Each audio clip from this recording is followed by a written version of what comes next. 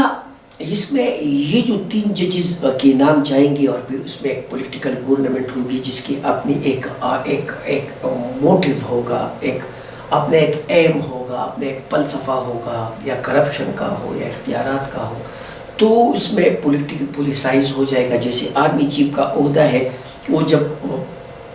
Convert ہوتا ہے تو کتنے مسائل پاکستان آرمی میں وہ جو ہے نا ڈیسائیڈ کرتے، 3 نام بھیجتے ہیں، پھر وہ 3 نام میں وزیر اعظم سلیکٹ کرتے ہیں، پھر وہ صدر سلیکٹ، تو یہ ایک لینتھی پروسیس ہو جائے گا۔ تو اگر آئینی عدالت اگر آپ کو کرنا ہے واقعی اچھی بات ہے، تو یہ شق کم از کم ختم کرنی چاہیے، جو ہے جو روایت ہے، جو کسٹمز ہے، اس کے مطابق اگر چیف جسٹس جو سابقہ تھا جو جیسا بھی ہے۔ دوسرا، یہ جو ساری نظام کو وہ پارلیمنٹ سے جو ہے نا جوڑ رہے ہیں، تو پارلیمنٹ میں کل ہو سکتا ہے ایک ایسا، ہر وقت تو محب الوطن وہاں نہیں ہوتے، ہر وقت تو گورنمنٹ سرونٹ تو وہاں نہیں ہوتے، وہاں تو مختلف پارٹیوں کے اچار ہوتے ہیں جن میں اینٹی اسٹیٹ بھی ہوتے ہیں جو کہ پاکستان کے ساتھ دھوکہ بھی کر سکتے ہیں۔ تو یہ سارا نظام جو ہے آپ ان کے حوالے کر رہے ہو، یہ بھی غلط ہے۔ پھر جو آرٹیکل 63 62 اس میں جو آپ امینڈمنٹ کر رہے ہو، جو امین اور صادق کا جو آپ فلسفہ ہے وہ بھی آپ ایک جگہ پر رکھ رہے ہو، جہاں پر آرٹیکل 175 سے لے کر یا 171 سے لے کر آپ آرٹیکل 210 تک آپ جتنی بھی یہ آرٹیکلز ہیں، یعنی 7 آرٹیکلز کو آپ جو ہے نا آرٹیکل 151 سے لے کر آرٹیکل 209 تک تقریباً 7 کے قریب آپ آرٹیکلز میں امینڈمنٹ کر رہے ہو۔ وہ امینڈمنٹ کیا کر رہے ہو؟ وہ تو آپ نہ پارلیمنٹ کو نہ سینٹ کو کسی کو بھی آپ اعتماد میں نہیں لے رہے ہو۔ آپ نے 2 ہفتے کی کوشش کی، آپ نے نمبر آف گیم کا کام کیا، اس میں آپ کو جو ہے نا پسپائی ہوئی مولانا فضل الرحمان کو یا پی ٹی آئی کو، جو آپ کے اگینسٹ کھڑے تھے۔ ٹھیک ہے، ماضی میں انہوں نے کہا تھا کہ ہم آئینی عدالت، آج بھی وہ کھڑے ہیں، لیکن پہلے قوم کو تو سمجھانا چاہیے نا کہ آپ یا جو منتخب نمائندے گئے ہیں لیجسلیشن کے لیے، قانون سازی کے لیے، بے شک ہم یہ مانتے ہیں کہ جو آئینی آپ کا اختیار ہے اس میں رہ کر آپ نے قانون سازی کرنی ہوتی ہے، تو یہ ایک اچھا شگون ہے پاکستان کے لیے کہ پارلیمنٹ میں قانون سازی ہو رہی ہے، کون خلاف ہے۔ لیکن اس مسودوں کو اگر آپ وزیر اعظم کے امریکہ یعنی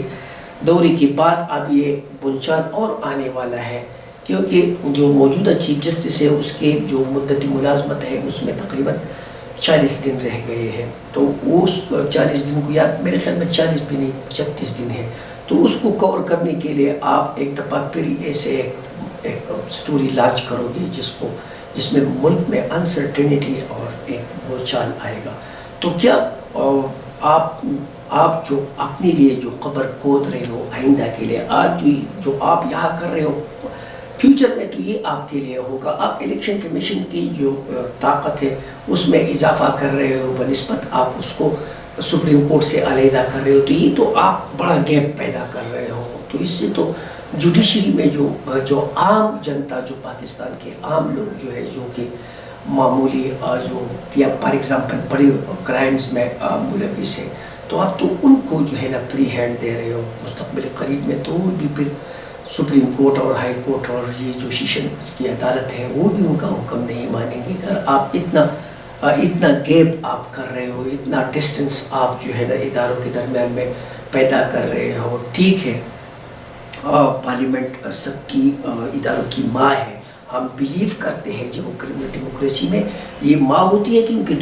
ڈیموکریسی کا فلسفہ ہے democracy is the government of the people for the people and by the people. یہ اس پارلیمنٹ سے منسلک ہے. یہاں سے لوگ منتخب ہوتے ہیں, یہ لوگ منتخب کرتے ہیں, یہ جاتے ہیں وہاں پر عوام کے لیے خدمت کرتے ہیں. لیکن یہاں پر